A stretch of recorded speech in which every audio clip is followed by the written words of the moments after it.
2.5 में हमें क्या गिवन है,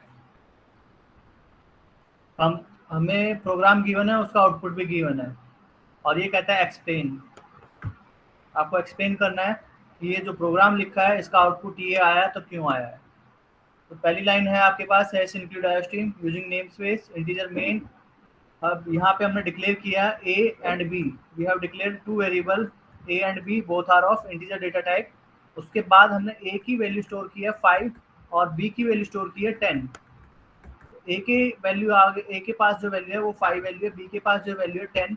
उसके बाद ये नेक्स्ट कमांड है सी आउट, और एक्स ये पूछता है कि ए इक्वल टू बी, क्या ए जो है बी के इक्वल है। Endl cursor move to the next line. तो ये हमें क्या चेक करना है, क्या ए जो है बी के इक्वल है। ए की वैल्यू कितनी है 5, तो 5 क्या 10 के इक्वल है।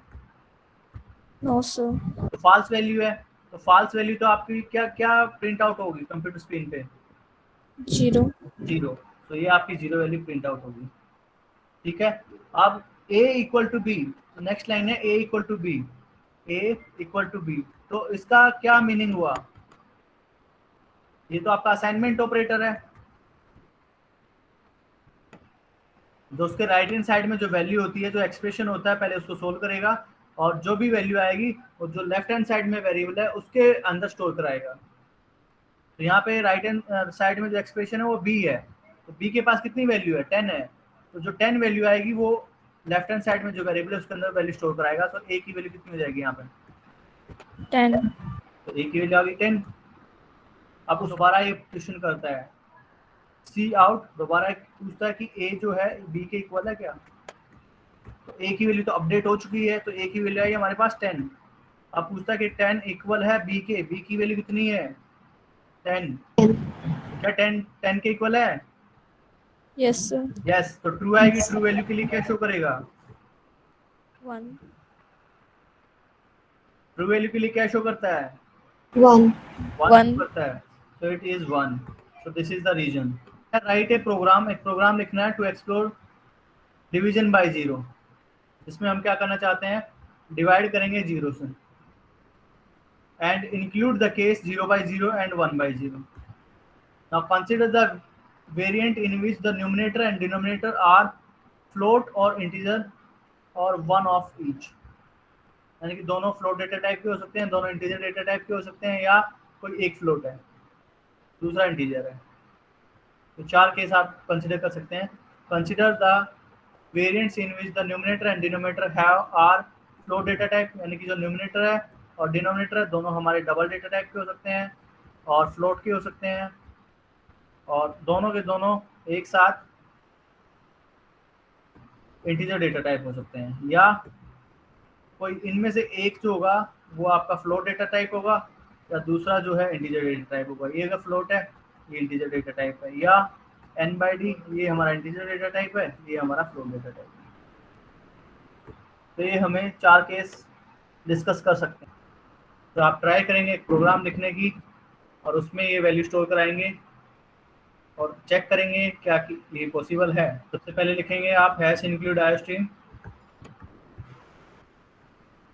Hash include iostream. उसके बाद आप लिखेंगे using name space, using name space std। ठीक है, अब हम यहाँ पे डिक्लेयर कर देते हैं इंटीजर मेन, ये आपकी बॉडी स्टार्ट हो जाएगी। उसके बाद आप 2 वेरिएबल डिक्लेयर करवा दीजिए। फॉर एग्जांपल अब ये आपको 4 केस डिस्कस करने थे, तो पहला केस में लिख दे रहा हूँ, बाकी आप कर लेंगे। तो यहाँ पे हम दोनों को हम क्या करते हैं, फ्लोट डेटा टाइप डिफाइन कर देते हैं। एक का नाम हम दे देते हैं न्यूमरेटर, दूसरे का नाम दे देते हैं हम डिनोमिनेटर। तो 2 वेरिएबल हमने डिक्लेयर कर दिए हैं फ्लोट डेटा टाइप के।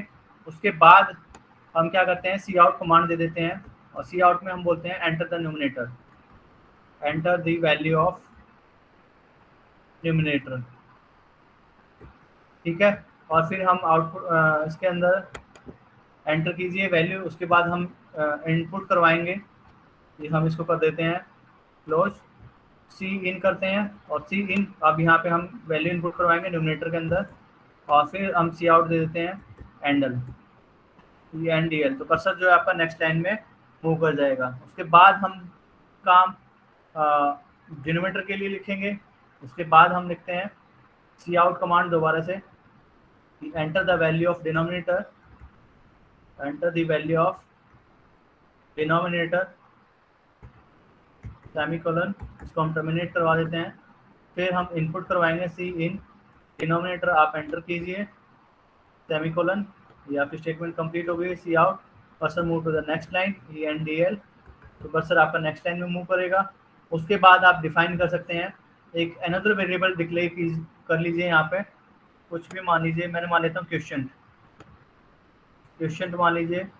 तो यहाँ पे हम डिफाइन कर देते हैं question equal to numerator by denominator, by denominator. अब यहाँ पे आप ट्राई करेंगे और फिर एक आप वैल्यू दे दीजिए, एक कमांड दे दीजिए cout the value of question is, the value of question is, question is, और यहाँ पे आप आउटपुट करवा दीजिए क्वेश्चन। अब यहाँ पे आप सेमीकोलन कर लेते हैं हम, और ये हम इसको करवा देते हैं रिटर्न 0, एंड इसको हम कर देते हैं प्रोग्राम जो है उसको हम कर देते हैं टर्मिनेट। तो ये आप ऐसे लिख सकते हैं। ये पहला केस है, तो दोनों फ्लोट है, फिर इसको मैं चेंज कर सकता हूँ इंटीजर डेटा टाइप, दोनों को हमने इंटीजर डेटा टाइप डिफाइन कर दिया है। इसको हम कोई भी अलग से डिफाइन कर सकते हैं। इसको मैं फ्लोट डिक्लेयर कर देता हूँ एक अलग लाइन में, और यहाँ पे अब आप न्यूमिनेटर डिनोमिनेटर के केस थे, तो दोनों को हम फ्लोट कर कंसीडर कर सकते हैं, दोनों को इंटीजर कंसीडर कर सकते हैं, या फिर आपको अलग अलग कंसीडर करना पड़ेगा, डिक्लेयर करना पड़ेगा integer numerator, float denominator. What will be the output of 2.7? Has include IOStream using namespace std integer main। उसके बाद हमने एक वेरिएबल डिक्लेयर किया और इनिशियलाइज भी किया है int a इक्वल टू 10। तो हमने यहाँ पे a की वैल्यू जो है इंटीजर डेटा टाइप हमने डिक्लेयर किया है, साथ में उसकी वैल्यू हमने स्टोर की है 10। a के पास जो वैल्यू है वो है 10। उसके बाद ये कमांड है next a plus equal to a। So what will be the value of a? 20 value आ जाएगी 20। तो इसका मतलब क्या हुआ, a equal to a plus a। तो जो राइट हैंड साइड में पहले वो एक्सप्रेशन सोल्व होगा और वो लेफ्ट हैंड साइड में स्टोर करेगा। ये असाइनमेंट ऑपरेटर का काम होता है। तो राइट हैंड साइड में a की वैल्यू कितनी है 10 प्लस फिर 10, तो राइट हैंड साइड में एक्सप्रेशन की वैल्यू आ गई 20। अब ये वैल्यू जो स्टोर होगी जो कि वेरिएबल आपका लेफ्ट हैंड साइड में है, तो a की वैल्यू आ गई 20। उसके बाद नेक्स्ट कमांड है a star equal to a। Now what will be the value of a? तो ये 400। क्या करेगा 400। तो ये a की वैल्यू कितनी हो जाएगी, a equal to a into a।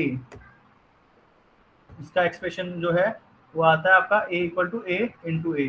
अब a की वैल्यू आपके पास कितनी है यहाँ पे 20 इंटू 20 तो कितना हो जाएगा 400। अब ये एक्सप्रेशन कैलकुलेट हो गया। अब एक्सप्रेशन कैलकुलेट होने के बाद जो वैल्यू आएगी वो स्टोर हो जाएगी आपके जो लेफ्ट हैंड साइड में वेरिएबल है। तो a के अंदर जो वैल्यू होगी स्टोर हो गई है वो हो गई है 400। So now see out a, तो ये क्या करेगा, a की वैल्यू प्रिंट आउट करेगा on the computer screen. So a की वैल्यू जाएगी आपकी आएगी 400। ये हम मैंने प्रोग्राम लिखा है सेम एग्जैक्ट कॉपी। तो अब इसको हम रन कराते हैं। So you can see what is the value of a which is 400। एक वेरिएबल डिक्लेयर करने के लिए अल्फाबेट्स, डिजिट, अंडरस्कोर, तो 3 चीज़ें आपको अलाउड है। और एक एडिशन आपको जो है वेरिएबल डिफाइन करने के लिए एडिशनल जो है रिस्ट्रिक्शन वो है कि जो आप वेरिएबल डिक्लेयर कर रहे हैं उसका जो पहला अल्फ़ाबेट है वो आपका हमेशा स्टार्ट होगा अल्फ़ाबेट से, ABCD to Z। कोई भी एक वैल्यू आप यहाँ पे से स्टार्ट करेंगे, उसके बाद आप यूज़ कर सकते हैं अल्फ़ाबेट्स, डिजिट और अंडरस्कोर। बट स्टार्टिंग में आप अल्फ़ाबेट्स की जगह कोई भी डिजिट का यूज़ नहीं कर सकते हैं।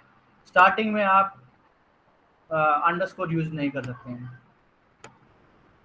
केवल वेरिएबल अगर आपको डिफाइन करना है तो आप अल्फ़ाबेट्स ले सकते हैं, डिजिट्स ले सकते हैं, अंडरस्कोर ले सकते हैं। और जो वेरिएबल डिफाइन करेंगे तो उसका जो पहला वर्ड होगा वो आपका अल्फ़ाबेट्स होगा, whether it will be lower case और अपर केस। इसके अलावा और कोई जो वैल्यू है वो हम नहीं दे सकते, ना तो हम डिजिट से स्टार्ट कर सकते हैं ना अंडरस्कोर से स्टार्ट कर सकते हैं। ये आपके जो वैल्यू आएंगे अंडरस्कोर, डिजिट्स, ये पहली जो अल्फ़ाबेट होगा उसके बाद ही आ सकते हैं। ठीक है, तो अब है हमारे पास 2.8। तो 2.8 में हमारे पास कितना है? तो ये कहता है कि all of the following are illegal names for variable in C plus plus program, explain what is wrong with each. तो जो पहला है वो आपका है सेकेंड अंडरस्कोर कोड। तो क्या ये लीगल है? क्या हम ऐसा वेरिएबल डिक्लेयर कर सकते हैं? नो सर, क्यों? फर्स्ट लेटर डिजिट से स्टार्ट हो रहा है। फर्स्ट लेटर डिजिट से स्टार्ट है, दिस इज नॉट पॉसिबल। आप उसके बाद क्या सेकंड जो बी पार्ट में क्या वेरिएबल डिक्लेयर कर सकते हैं क्या? No sir. क्यों? सर y के बाद सब्ट्रैक्ट सिंबल। हाँ, यहाँ पे आपका ये अंडरस्कोर नहीं है, ये आपका नेगेटिव ऑफ साइन है, तो we can not use this sign. आपको केवल अलाउड है अल्फाबेट्स, डिजिट्स एंड अंडरस्कोर। तो अंडरस्कोर ये वाला है, ये वाला नहीं है। तो ये भी आप यूज नहीं कर सकते हैं एज ए वेरिएबल। क्या इसको हम डिक्लेयर कर सकते हैं as a variable? No sir. क्यों? क्योंकि ये रिजर्व्ड कीवर्ड है जो कि डिनोट करता है double data type. Next D, क्या ये हम डिक्लेयर कर सकते हैं variable? No sir. Reason? Sir x y के बीच में सेमीकोलन। कोलन है तो कोलन का हम यूज नहीं कर सकते हैं, तो this is also not possible. उसके बाद है पर्पल एंड ऑरेंज। क्या इसको हम ऐसा कर सकते हैं? No sir. रीजन क्या है? एंड का सिंबल। इसको हम यूज नहीं कर सकते हैं। उसके बाद है 1e, क्या इसको हम डिक्लेयर कर सकते हैं as a variable? No sir. पहला कीवर्ड जो है वो आपका डिजिट है, so we cannot declare. So all of these variables are illegal names for variables in C++ program.